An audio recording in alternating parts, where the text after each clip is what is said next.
Hey, it's Diana and Susanna, your favorite global health scientists, with a new episode of Global Caveat.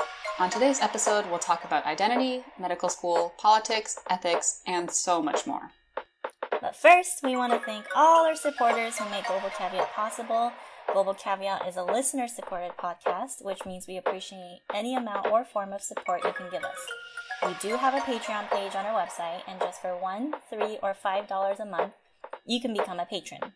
We have cute names for them too, like if you donate $1 a month, you're an outbreak. If you donate $3 a month, you're an epidemic. And you can even suggest future guests for our show.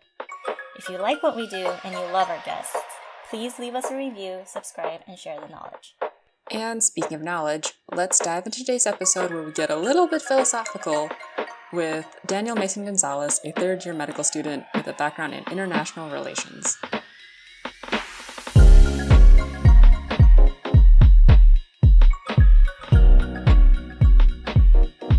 Hi, Daniel. If you could just introduce yourself, tell us where people can reach you, and tell us anything that you want us to know. First of all, I wanted to thank you both, Susanna and Diana, for welcoming me on the show. I've been listening and have been a fan for a little while. So my name is Daniel Mason Gonzalez. I'm currently a third-year student at Harvard Medical School. Susanna and I met back in college, and so was grateful for the invite onto your show. And a little bit about me, I guess. So I'm originally from East LA. My mom is a first-generation Mexican immigrant, so I spent kind of like the first half of my childhood there and then moved to Denver. Grew up with like a single mom and three sisters who I love and hate at the same time. And I think that background for me is like a really big part of my identity and who I am and how I view the world, and has really, I think, influenced my trajectory. From there, I went to the University of Denver, majored in international studies with a concentration in health and development. Right? Yeah. Susanna and I both did that, and took a couple years off, did some research in developmental psychology and neuroscience, and then now I'm here. And so definitely happy to kind of bring the medical student perspective to global health to the show. Cool. And am I allowed to ask you, because I knew you for all of college as Daniel Mason, but you added the Gonzalez. Yes. So, yeah, totally. Welcome the question. It's kind of a long, I guess not that complicated story, but essentially when I was born, my family was kind of struggling a bit, I guess just financially. And my mom had a close family friend, the Mason family, and they had actually agreed to adopt me because my mom felt that perhaps I'd have a better life with kind of a bit more stability. And things ended up working out differently to where I stayed with my mom. But like paperwork was filled out and it was just kind of like complicated. And so I kept that name for quite some time. And changing your name is actually a really hard process. That's the main lesson I've learned from all of this. So 26 years later, I've gotten my like biological family name back. And I think by the time I found out about all of this when I was kind of a teenager at that time, I wondered, Mason is just such a big part of my identity. Everybody knows me by this. Should I change it? Would it confuse people? Do I have to create a whole new MySpace at that time, So I kind of just kept pushing it back. But finally, I think after a lot of like growth and reflection on how important my identity is and my Latinidad, I just felt that it was important for me to have that name for myself, but also all the effects that come with it and my patients being able to identify with my last name and my community and so on and so forth. Yeah. That's awesome. Well, congratulations. Yeah, that's funny because Diana and I, not long ago, we talked about having a name that sounds white and how that really impacts, we don't know for sure, right? We can't like have a measurable thing of how far that goes, but we know it has power for sure. Oh, totally. I mean, I'm sure you both have heard of the Freakonomics book and how they looked at a study with Black African-American sounding names compared to kind of just whatever you would consider typical names in the US, and found that they were like so much more likely to get rejected from job offers. And I have thought about that. Daniel Mason's a pretty white sounding name. And I think the way I view it is that I don't have any doubt at all that it has afforded me a certain level of privilege on my path to getting here. And it's funny how it's like, it goes both ways, because for me, something I wrote about in my personal statement is that every time I kind of see my last name, it's like a reminder of where I come from and the circumstances under which I was given that name. And so it's like at the same time affords me a level of privilege, but also reminds me of the like relatively underprivileged background that I have. It's like quite the like catch-22. Yeah, you're kind of carrying both worlds. Yeah. Well, thanks for sharing that. Of course. I was curious about it, so. I mean, I think stories are so powerful, right? I mean, there might be people out there listening too that carry their own struggles and deep and personal stories, and sometimes we choose not to share them as openly because it reveals a certain side of us, at least for me, that background. And I don't like to consider myself like a victim by any means. I think I had an awesome childhood, and sure, we had certain struggles, but for me, it's always been important to share that story because there are other people out there who have had similar experiences. And for me, and I think for others, it can be a source of strength and resilience.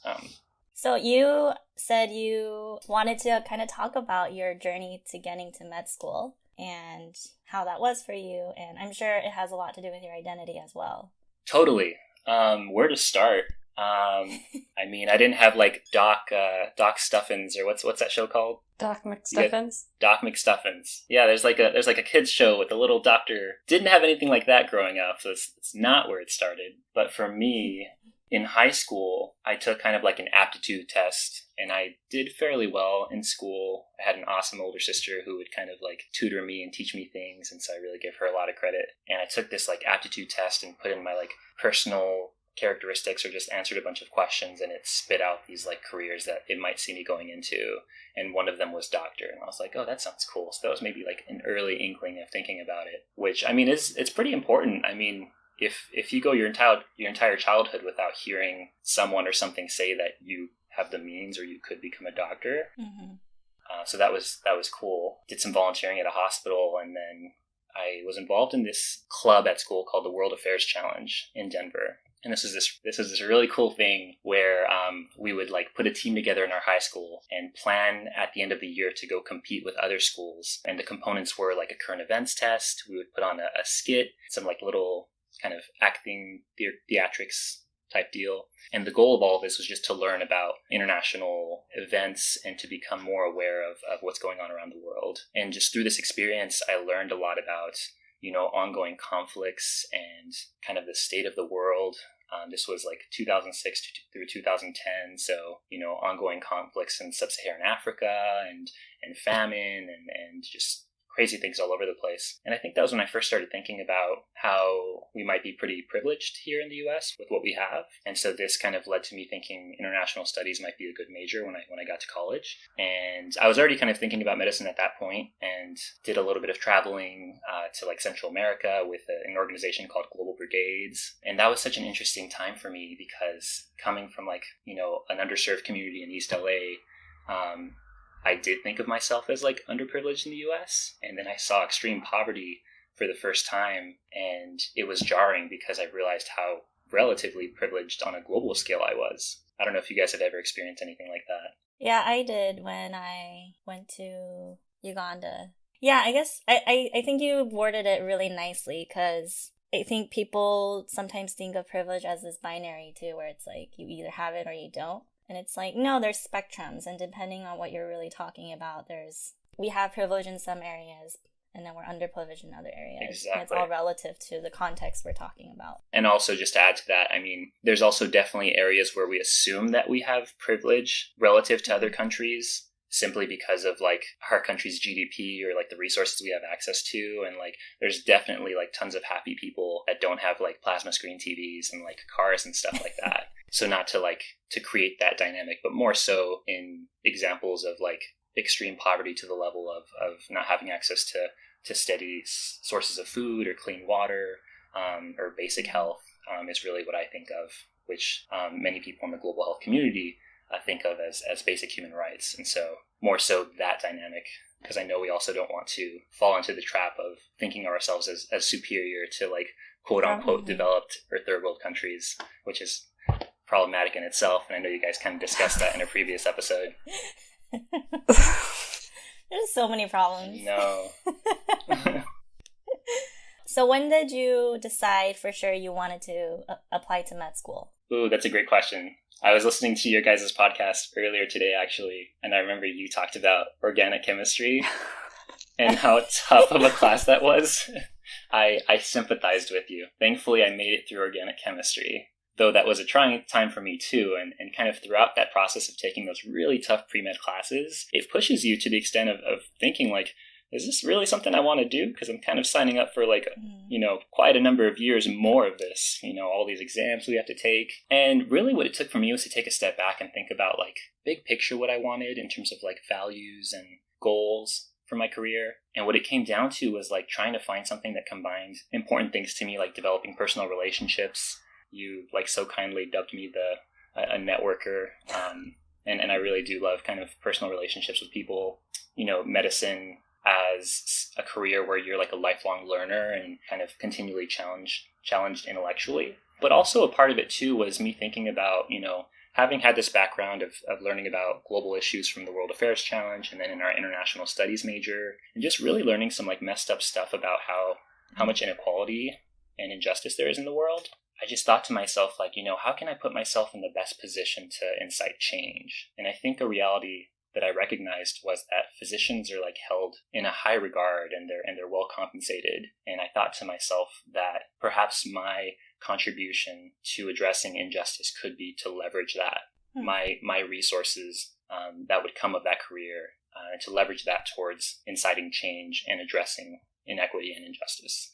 So kind of all those factors together really, I think, led me down the path of medicine. I also thought about public health. I thought about international development. And I think, I thought about doing Peace Corps or just going to work with an NGO in an underserved or under-resourced area. But I think another reality I had to kind of come to terms with is just my family's financial situation and having to kind of support family back home. And so kind of a lot of factors to weigh and juggle as a first-generation student. Yeah. Yeah. So you're in your third year of medical school, you said, right? Yeah. And I feel like so frequently people go into medicine without having that exposure that you've had to global, like really just anything, and you have the international relations background and everything. Do you feel like there are others, not necessarily, or like, yes, in your program, but maybe other people that you've met that are in medical school in general, or that have that same type of background? Because I feel like that's such a niche thing, right? It's not the common path or like the common reasoning that a lot of people have to go into medicine, from what I've seen at least. Do you mean specifically kind of like the global health justice perspective? Yeah, because you're coming into it being like, this is how I feel like I can make the biggest impact on a global level, and that's the type of impact you wanted to make is through medicine, where I feel like a lot of other people are thinking a little bit smaller. So do you feel like you have met other people, or that you're in a place where you see that that's something that comes through in how other people act or the way that they're treating their coursework and stuff like that? Because I feel like from my personal experience when I was doing PT, that I did not have like anything like that. There were like a couple of professors that did more of a like post-disaster relief type of work, but then everyone else was very like US centric, and they weren't really thinking on a global scale of how to work with quality of life or with medicine. That's a great question. I think that brings up a lot of factors that go into choosing to work in global health from medicine. So the first thing I would say is that I have actually had the privilege of meeting some awesome people here at Harvard who do think like that. A classmate of mine who came in really interested in like global surgery and wanting to build kind of a coalition of students who had similar interests around that, but maybe didn't have the support or the infrastructure to develop those interests. And she created this awesome like global surgery student association across like medical schools in the country. But it's really a mix. And I would say probably there's a larger number of students that are thinking more local or more, traditional medical careers in terms of kind of working at an academic medical institution and focusing more on clinical work and advancing research, which I think has its value, but something I've always struggled with in the field of medicine and in research and like medical knowledge is that there's so much money, there's so many resources in like advancing technology and the things we know about medicine. And I feel like a lot of the times we fall short in terms of distributing and applying that knowledge to the communities that need it most. And I feel like that just motivates me more to be someone in that realm, especially at a place like Harvard where, it's known as the top kind of research institution in the world. There's a heavy focus on that. But more and more you're seeing people shift gears to think about kind of implementation of that knowledge, like So we have it now. So how do we take this and apply it in a way that provides a benefit to populations? And then the other thing you kind of made me think about with your question was that, all of the personal factors that go into deciding like global health or not, one of them being most people still think about global health work and think international global health work. Yeah. And Diana, I appreciated in one of your episodes, you kind of talked about global health as just public health, but everywhere. Yeah. Which I think is just, such a powerful idea. And I honestly myself don't think I had grown to a level of thinking about it that way until kind of in recent years. And I also fell into the trap of thinking that global health work had to be kind of like in formerly colonized countries. And I say that intentionally. I saw a meme recently where it was like, instead of calling them underdeveloped countries, we should call them formerly colonized countries, because the only reason they're in that position is because of colonial and imperialist endeavors of Great Britain and so on and so forth. Yeah, so people tend to think of global health as international health and international work, and they think, oh, well, gee, like I want to have a family, I want to have kids, how am I going to do all this traveling? And I think that can really be a big barrier for people in terms of the personal sacrifice that can go into that. Yeah, sure. So how do you, because I think it's interesting, the more I do public health work, and I talk to other people who haven't done public health, but they do medicine. And it's interesting because we're both tackling this issue of health, but the perspectives are very different. Valid in their own way, right? Because clinical work has a very distinct world from the world of public health. And so for you, I feel like you have your feet in both. And this is how I see clinical work as like you're very at the individual and, even at the community level, you're growing those relationships, you're talking to patients, tackling those very tangible issues. And then public health is we're kind of zoned out, like we move a step further back and we're looking at the system and we're trying to figure out, okay, how can we, we talk about upstream, right? Like, okay, can we get to the root of this issue?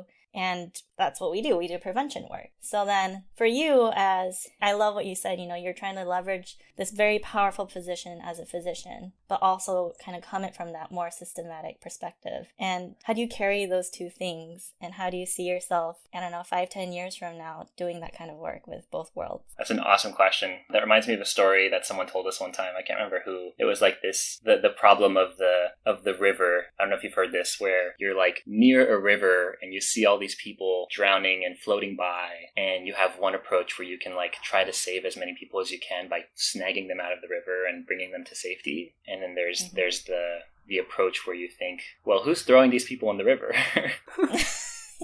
And that just reminded me of that. So I agree that I think traditionally probably that's been the separation of clinical medicine and public health, kind of the individual versus the system level approach. And I think these days with kind of the increasing amount of tools and technology that we have as individuals, that spectrum is widening a little bit with some crossover, at least from my experience. And I think they're so important. It's so important to approach it from both angles because you want to provide the needs of a community, but you also want to do it in a sustainable way and build capacity. Almost in a way like with the goal of you especially if you're an outsider, in a way that has a goal of putting yourself out of a job, like building capacity so that that community can then hold itself up in the way that it envisions. And so myself, 5 to 10 years, that's the big question, right? I'm actually taking a year off between my third and my fourth year, and I'll be doing some research with an organization called Partners in Health. They have an affiliate in Chiapas, Mexico called Compañeros en Salud, and a lot of that is still in the works, so I really won't get into the details of that. But I'm really hoping and intentionally taking this time for myself to reflect on exactly that question, because things like specialty choice and what part of the country I end up in, what institution, rural or urban, I think will really change my trajectory. And I think right now I'm kind of between deciding if I want to be providing more individual-based clinical care or somewhere in between where I'm working in medical education to build some capacity, but also really close to patients. And then the other end of the spectrum being kind of policy level systems change with the World Health Organization or other organizations kind of working at a systems level. So I think I still have a lot of that to figure out for myself. Definitely on my mind these days. Also a lot of time you could do all of those things. True. All the things. Do not need to limit yourself. Do it all. Yeah. Maybe not all at once. And I think I think it's a process too. I think your time in Chiapas, you'll definitely have some reflections and some things that you come back with that you want to apply But as you continue on in your career, things will continue to grow and change. And depending on the season of where you're at, maybe your efforts in one season will be towards policy, and in another season it'll be more focused on clinical work. But yeah, I think it's great that you're kind of doing both of those things, doing that clinical work and doing that more systems level work, because that's pretty powerful. And I keep going back to when you said that you really want to leverage that position as a physician to do that work, because I mean, it's true. Physicians do have a lot of power, and people more or less trust physicians. And I think the reason that some people don't like health too is because of bad experiences with physicians. So yeah, I think I'm excited to see where you'll be in the next 10 years, because I'm sure you're going to do some really cool stuff. Same to you both. We could team up and just take over the world and change it from inside out. I mean, the world could use it right now with all of the everything in politics. It's a lot.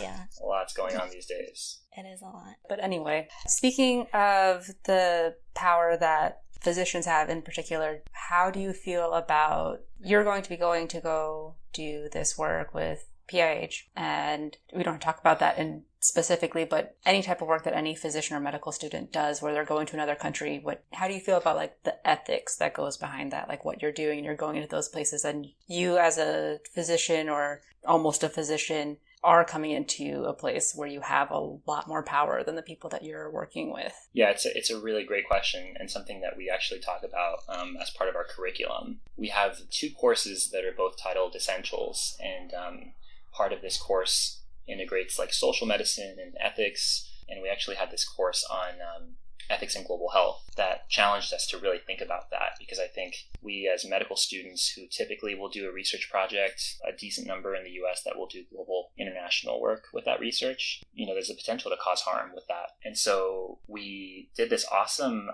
kind of series of modules on a website called ethicsandglobalhealth.org, which is, I think, accessible by anyone. And it talks about some important principles to consider when doing international work with, and really with any community that you might hold power over, either here in the US or abroad. And so one of the classic things people talk about is not exceeding your level of training, because, there might be a much higher need in a low resource area that you're in, and it might present an opportunity for you to do a procedure or some form of medical care that you wouldn't necessarily have the opportunity to do back home. And I think the general principle that's accepted is, if you wouldn't do it, or if you wouldn't be allowed to do it back home, then don't do it on people elsewhere, because then it kind of becomes unethical. And there's a lot of gray area in there, but obviously if you're a third year med student and you get offered to cut someone's gallbladder out, you are not trained to do that. Yeah. Stay away from the gallbladders. Yeah. So I think that's kind of one of the big ones. Another big is this idea of clinical equipoise. Basically, the idea is that when you have clinical equipoise with a research question, it means there's no conclusive evidence that one treatment is better than another. And that provides the justification for splitting 2 groups into the group that gets a treatment and the group that doesn't, and kind of randomizing between those 2. And the idea is that if you didn't have clinical equipoise, so say, we know that there's certain cancer treatments that lengthen your lifespan by a year or 2 years. If you became the person that was in the control arm that didn't get that medication, that'd be kind of unjust. You'd be no, I want to be in the treatment arm. And so you see this in research trials with the Ebola vaccine, where once you start getting evidence that the vaccine can save someone's life, or that there's certain supportive measures that we can do to save someone's life, it kind of becomes unethical to deny that to people for the sake of testing the research question. And it's very slippery slope and kind of gray area. Some people argue that to have a truly rigorous study and to really know for sure, that you have to kind of push that a bit. Yeah. Mm-hmm. But there's a lot of risk there to do harm and to limit access to life-saving treatment from people that deserve it. Where do you stand, you think? On that issue specifically with the vaccine? Yeah. I mean, with Partners in Health, which was founded by a guy named Paul Farmer, he's a firm believer of providing the highest quality of care that we can, regardless of the setting and the resources. And that really vibes with me in terms of, taking a justice perspective and approach to something. Sometimes, say whatever pharmaceutical company that's manufacturing this vaccine is charging thousands of dollars, which is the case with a lot of treatments and medications. Yeah. Sometimes we look at it from a resource perspective, resource allocation, and say, well, if we only have X number of dollars, why don't we instead spend our money on like another intervention such as, like mosquito nets or sanitizing water, because the net benefit of that would be greater. But then, I don't know, it's almost like settling for an inferior intervention. And I have trouble with that, but I think I lean more towards treating humans equally and thinking about the highest level of care that we can provide and aiming for that as our standard, and not being satisfied until we're meeting that. Sure, we'll run into barriers, and like resources is a very real thing. Money doesn't grow on trees, but our goal needs to be true equity in care provision. Yeah. We actually talked about this in one of my ethics classes, and I want to say almost everyone voted like, oh, if that became the case, we would just give the whatever vaccine, the medicine, to everybody, because at what point is it like you have to be ethical about it? It's not fair if you know it's going to heal the person or prolong life. To withhold it is essentially, I mean, without having a better term at hand, killing them. So yeah. Also resources. That's totally something that I feel like frequently people forget about, unfortunately. Exactly. And so was it like most of your class or like the entire class? I'm a solid like middle seat person, and so I'm gonna assume that it's all of the class, and like some people just were not paying attention. Oh, nice. Right, because I know like the people ahead of me usually pay attention, because I'm in that, I don't know how else to describe it. I'm making a lot of hand motions. I'm sorry, this is a podcast. I think about that a lot, actually, because I think the reality of how our politics are formed and how resources are distributed, it's very a utilitarian model, right? And like how we distribute resources is based on, in my perspective, a lot of neoliberal economics. Like, sure, this will benefit everyone, but then they think about cost and they, do all these calculations and stuff, and they're like, okay, we're gonna just like target this population and then like leave everyone else out of it, and we'll do some other intervention that's lower cost for this other population. And it's like, I don't know, I think I struggle with that a lot, and especially like as a global health researcher, because the more you have these conversations, you realize there's no really right answer. There are certain things that you vibe with, right? And you have values, and you're like, yeah, you should definitely just give the vaccine to everyone if you know it's going to work. Like, why would you withhold that? But then like let's say I was thrown into a situation where I'm not given that kind of liberty, and you have to really operate under the system that's in place, because I can't just overturn, be like, screw you, I'm just going to give vaccines to everyone. And I think that's hard. It's just, how do you, I don't know how you would navigate situations like that where there's only so much you can do as one person. Because I think that's another thing, is like, if you're doing global health work, you do also have to respect the community's political system in place, or whatever like system that they function under. And if that system doesn't allow you to, enact on your personal beliefs about how you should approach population health, but you believe that it will be the maximum benefit, it's so conflicting. I just don't know what to do about it. No, totally. It's so tough. And like with the vaccine, I mean, I totally, when we talked about these cases in class, it's like a very valid point that you do want to have the research go on to an extent of time that you do have enough evidence to know that it's working. Right. Because, you'll start to get results back, and you see that, the vaccine kept like 20 people from dying within like 24 to 48 hours, but like that's a really small number. So like, could it be due to chance? And so we have like all these complicated statistical models to calculate our p-value, which, I learned about in med school, the amazing p-value, which tells us, how likely it is that it's due to chance versus actually due to the intervention. So there's totally like validity in that. I think for me, it's more so challenging like the premises and the notions that we have under which like our assumptions and our logic operates. And so the logic that we have for, once we establish that the vaccine works and now we're thinking about resources, it becomes like a numbers thing or money and allocation. And then just thinking systems level, how much of our government budget is dedicated to, and I know this is a controversial thing, I'm just going to come out there and say it, but like, how much money do we have for the military versus healthcare in this country and globally? And so the premise we operate under is like, we have this limited number that's generated from this budget for international kind of aid and interventions. And we'll ask ourselves like, well, here's the number we have, and how can we make this number stretch further? When the real question should be, well, why is this number so small? Yeah. Or how can we, like, what are the systems and structures in place that are keeping us from having enough resources? to get everyone that vaccine? Or why is pick your pharmaceutical company and insert here charging so much for this vaccine? You know, and so kind of a combination of those like kind of individual or local and systems level thinking to really shake up the system, because there's just so much going on every level. Yeah. And it's totally overwhelming, but I'm reassured to kind of be having these conversations in class and to talk about other people that are like, yeah, you know, the amount of money they're charging for insulin right now is messed up. Let's do something about it. Yeah. Mm-hmm. That is refreshing.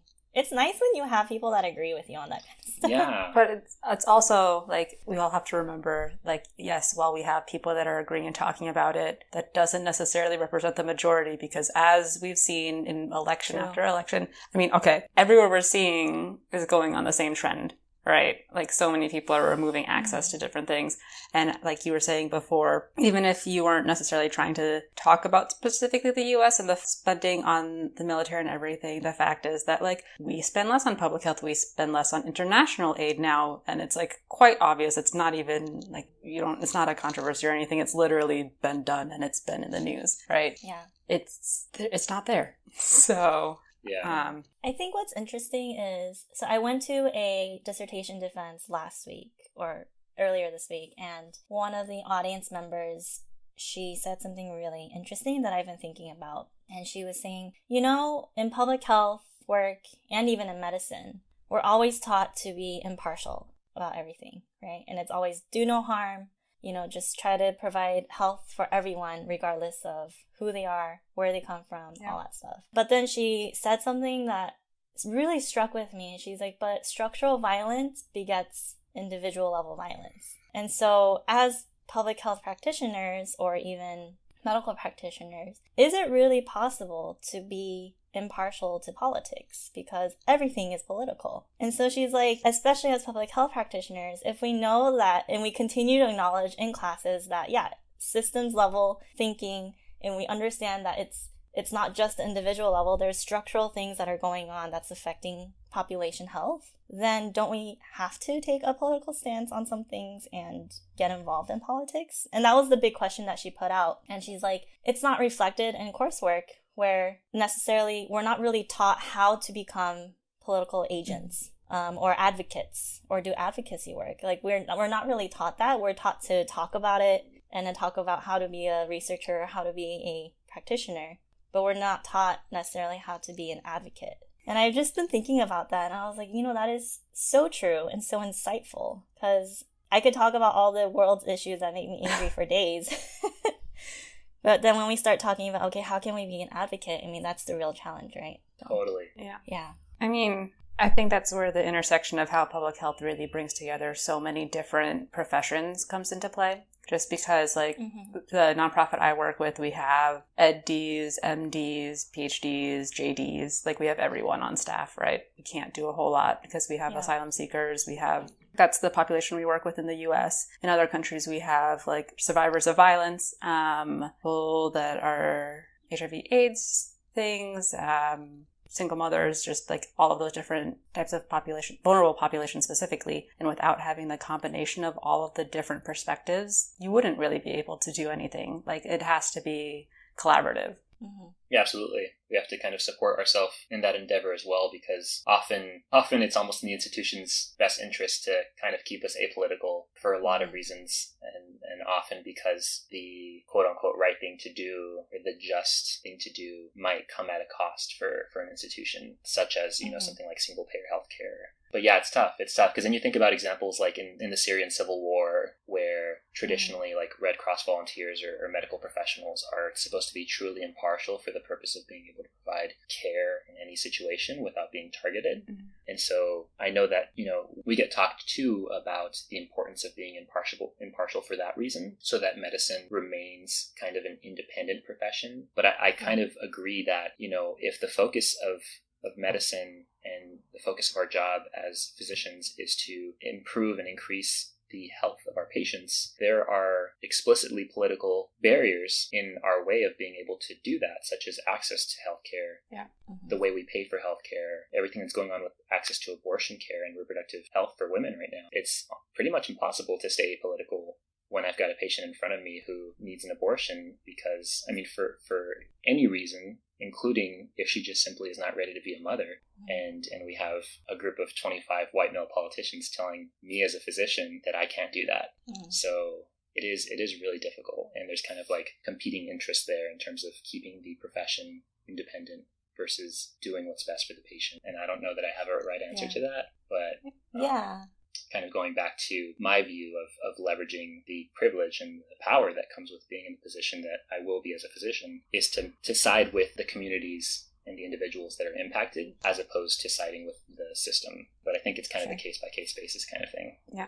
Yeah, definitely. And like even taking something so much more simple, like when I was doing school for PT, I worked with a lot of students for advocacy, which is how I ultimately ended up in public health. But we worked for 2 years, like not even 2 years in a row, 2 like election cycles in a row and multiple years to try to even get increased access without using insurance to physical therapy, like, which is already such like it's a simple thing. It's not even something that's a medical procedure or anything. It's literally like, hey, come in and we'll help you figure out how to heal your body with your body, right?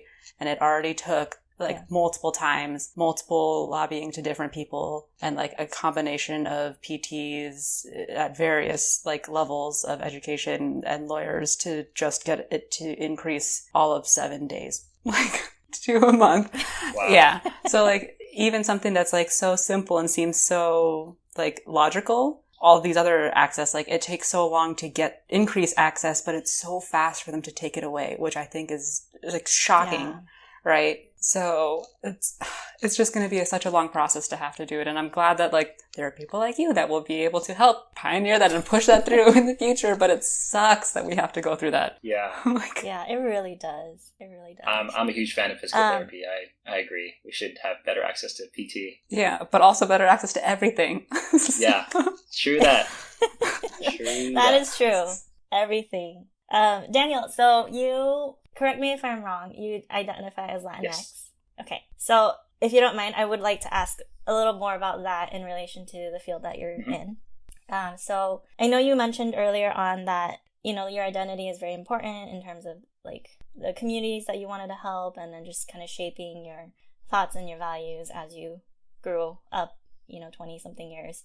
So what does it look like for you as a Latinx physician or medical student currently? Because in terms of the demographics of doctors out there, it is still largely white. And a lot of people go into it very privileged.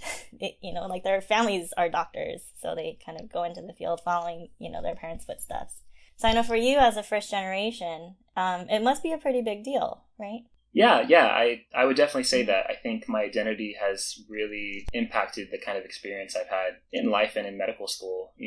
Harvard is a top-tier institution. People probably would literally kill to come here. And I try to stay, I try to always remind myself of just literally the privilege that I have of being here, but especially given my identity and traditionally how a lot of people from my community or of my background were not in these spaces. And I think it's definitely presented challenges. I think financially I've definitely had different challenges during medical school in terms of supporting my family back home and kind of the added stressors that places on top of kind of studying for exams and doing work. One that really stands out that I think a lot of minority students can probably identify with is what's kind of known as the minority tax.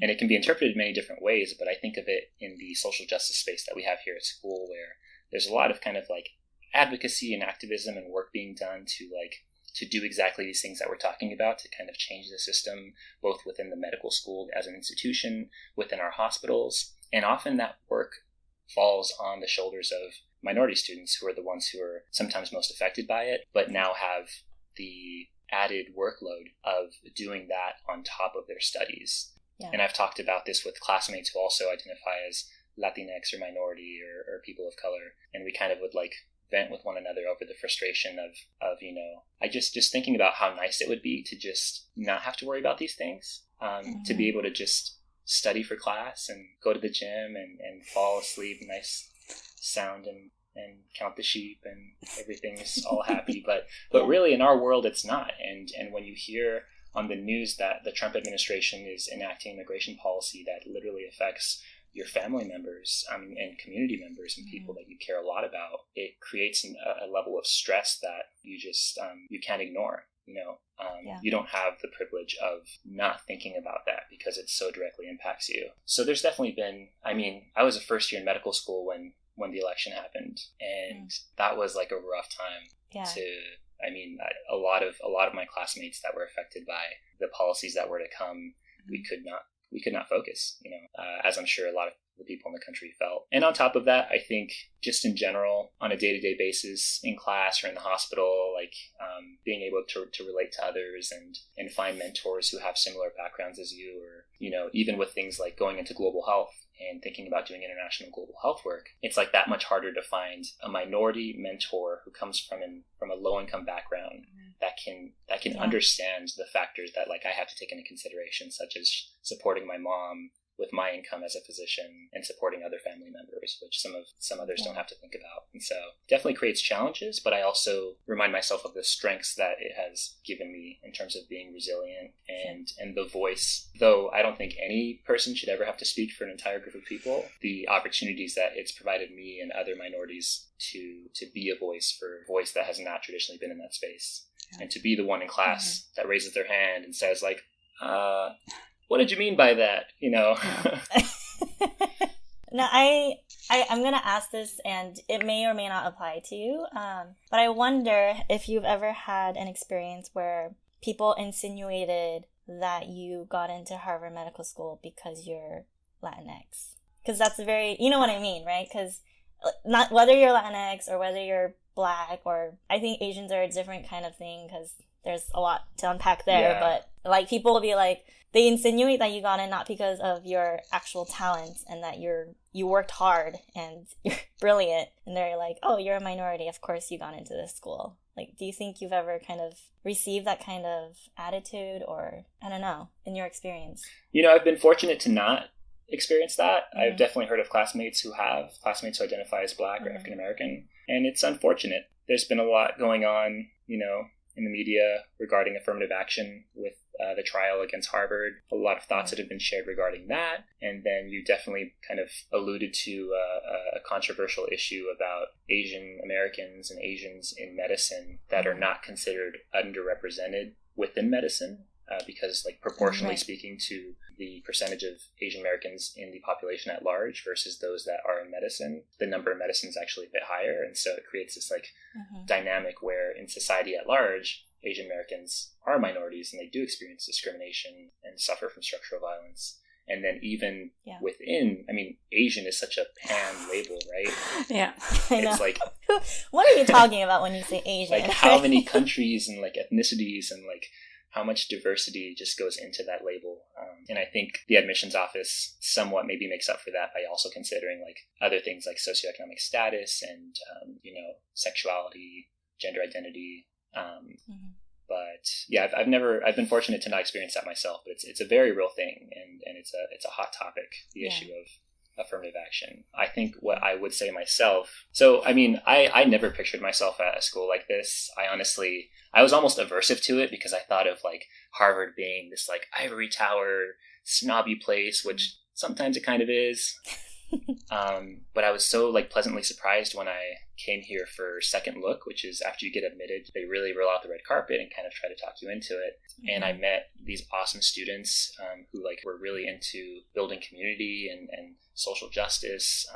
And the school was more diverse than I thought it would. I'd say roughly it's 1/3 underrepresented minority, 1/3 white, and maybe 1/3 Asian. Okay. And a lot of medical schools aren't even close to those numbers. And I know that numbers is only one component of diversity, but I think it definitely matters. And it's felt by me as a community that has others that have similar backgrounds as me. And it's definitely made me feel more at home and more welcome. And I've had an awesome time here in addition to those challenges. That's good. I'm really happy for you. That matters a lot. Thank you.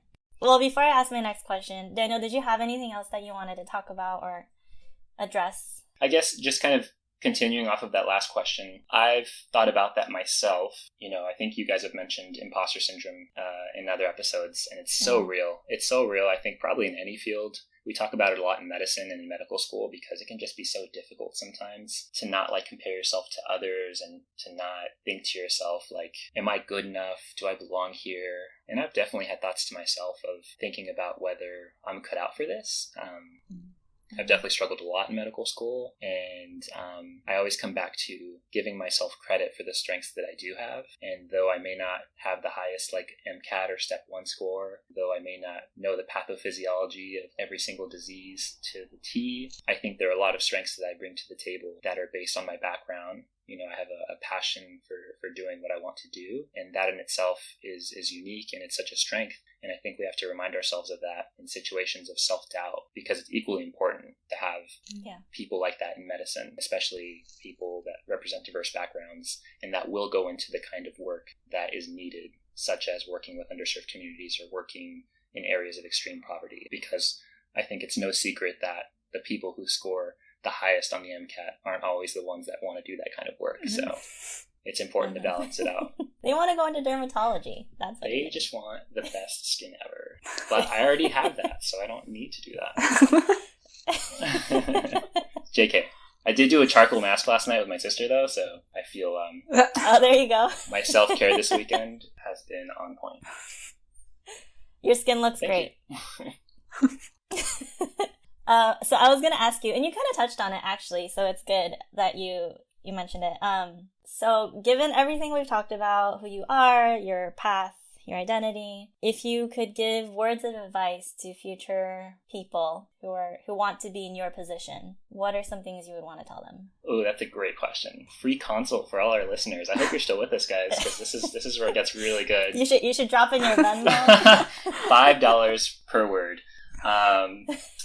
Let's see. Well, first and foremost, you know, for people thinking that they want to be in my position and, you know, are either eyeing Harvard or being a medical student, I think it's so important to think about the why. And I remember, I think the best kind of advice that I got about how to approach life in general, but also just in thinking about my path here, I'm a huge believer of doing the things that you care about and are passionate about and things that like genuinely you enjoy, because you know, if you want to be happy, the philosophy I guess I kind of have embodied over time is that happiness should be a journey and not a destination. And I think for pre-meds, we often get stuck in this tunnel with tunnel vision, medical school and being a physician being the light at the end of the tunnel, and everything that it takes to get there being kind of the dark, desolate, desperate work you have to do in between, the organic chemistry class you have to pass.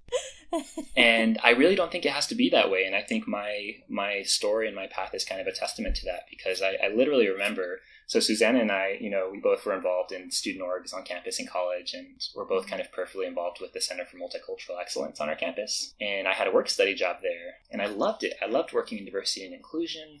I loved working with the Latino Student Alliance and talking about these issues. I was so curious and interested about like continuing to learn and grow and challenging my own notions that I had back then, because you know, none of us are perfect, and we should all continually self-reflect on how we can be better versions of ourselves. And there was an opportunity that presented itself in college to go work in a forensic genetics lab. And my job would have been to collect bodily fluid samples like blood and vomit and urine. And I was like, oh, that sounds so gross.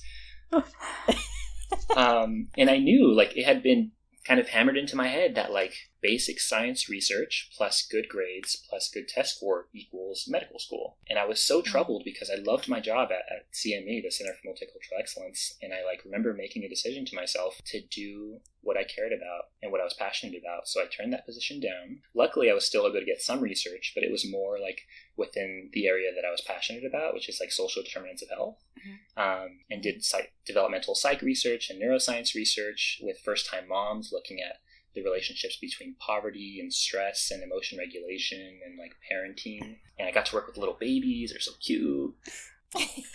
And when I interviewed at medical schools, I remember it was just so awesome to hear responses I would get where they'd be like, oh, you're not a biology major, and their ears would just perk up, and they'd be like, tell me about international studies, or tell me about this research you did with babies and like psychology research. And that's not to say that there's not value in biology or the other kinds of basic science research. It's a lot of the foundation of medicine. But if you're passionate about that go for it and love it. And sure, there's things that you're going to have to do that you probably won't love 100%, but like, don't keep yourself from doing the things that you do care about because you think that you won't fit into this box. So I'd say that's kind of my main thing. And the only other thing I'd add is, I mentioned that I never kind of saw myself here, both because I think I had a stereotype of what Harvard was like, but honestly, part of it was that I didn't really believe in myself. I didn't think I was kind of good enough. I didn't see myself as Harvard material.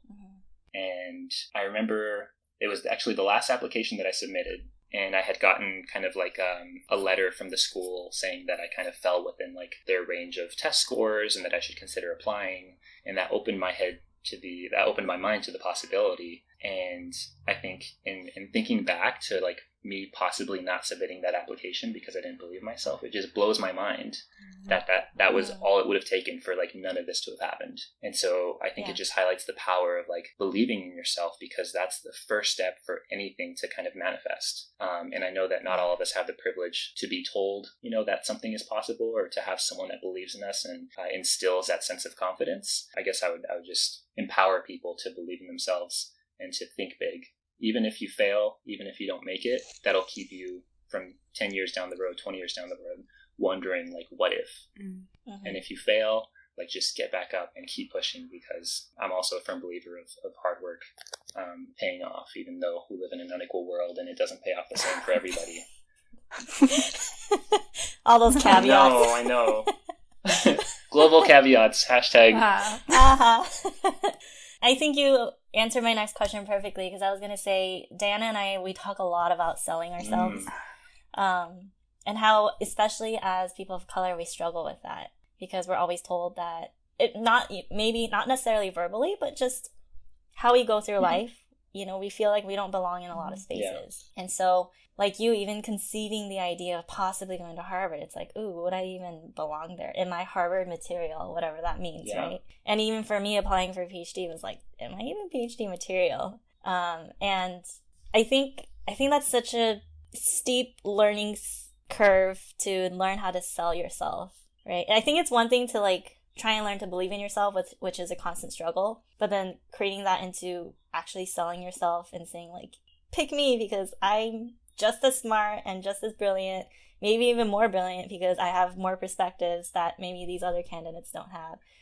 And really trying to sell that and have people buy into it. It's so hard because I think we're still stuck at like, do we even belong in doing that kind of, and saying that kind of stuff? And then there's like, to take it even further, the balance between like selling yourself based on like what the expectation is versus being the real version of yourself. And so like classically you hear of like on like grad school application interviews or med school interviews, you wear the suit and you try to be as formal as possible, and they tell you to kind of avoid certain topics, avoid like, I think certain forums will say like avoid wearing anything too flashy. And it's like, if you're a person that likes to wear flashy things, are you sacrificing your own identity for the sake of fitting this mold? And it's come up in like panels that I've been on for like underrepresented students on how to approach the interview. And it really becomes this balance of like, I think going back to leveraging power and privilege. For me, I was totally okay with speaking the language and approaching it in a way strategically to kind of highlight the experiences that I have had and the characteristics that I have that would also align enough with what the school's looking for to kind of get myself into that position to incite change, but not so much in a way that I was like completely selling out or trying to paint myself as a person that I'm not, because I also didn't want to end up at an institution that didn't support, what I was all about. Like I definitely was going to put my experience at the Center for Multicultural Excellence on my resume. I was totally going to put the kind of research that I did, and I was not going to try to hide that. Was not going to try to paint myself as like a basic science researcher, because then I might end up at a school that thinks I'm just going to do basic science and doesn't have any of that other stuff to offer me, and I'd be miserable. So it's like a combination of staying true to yourself, but kind of picking up some of those strategic skills on how to, it's kind of like public speaking, like how to sell yourself. And how to take all of the things about you, but like put it into a coherent application, and then to be able to verbally communicate that to someone in a way that's convincing enough for them to advocate for you on the admissions committee. And so there's just so much that goes into getting you from point A to point B for feeling confident and ready for that. I'm sure I couldn't do it justice within the amount of time that we have, but I think it all starts with like first believing that's possible. And then finding mentors. I mean, students that come to me all the time, I'm always like super happy to help them out as much as I can. But finding those people like on your campus, in your life, that kind of model that, and learning from them what it took for them to get to feeling that confident or feeling that comfortable, and how they can help you also practice that. Sure. It's all great advice. And it's applicable to not just the academic world, but just really the world in general. So totally. Like, Look at you, give you a position, you're going to global health, and now you're just going to go around and do speeches on motivation. The next Brene Brown. Let it be known that my public speaking, my motivational speaking career started on Global Caveats. I think it started way before that, that's for sure. Thank you.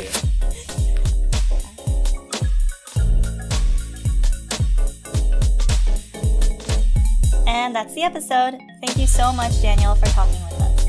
And if you're interested in reaching out to Daniel, you can find him on our Instagram and on our website. As a reminder, if you have any questions, you can always reach us at globalcaveat@gmail.com or on Instagram @globalcaveat. And thank you to all of our listeners and supporters for helping this podcast run. A special thanks to Cordell Glass for producing our music. Thanks for listening.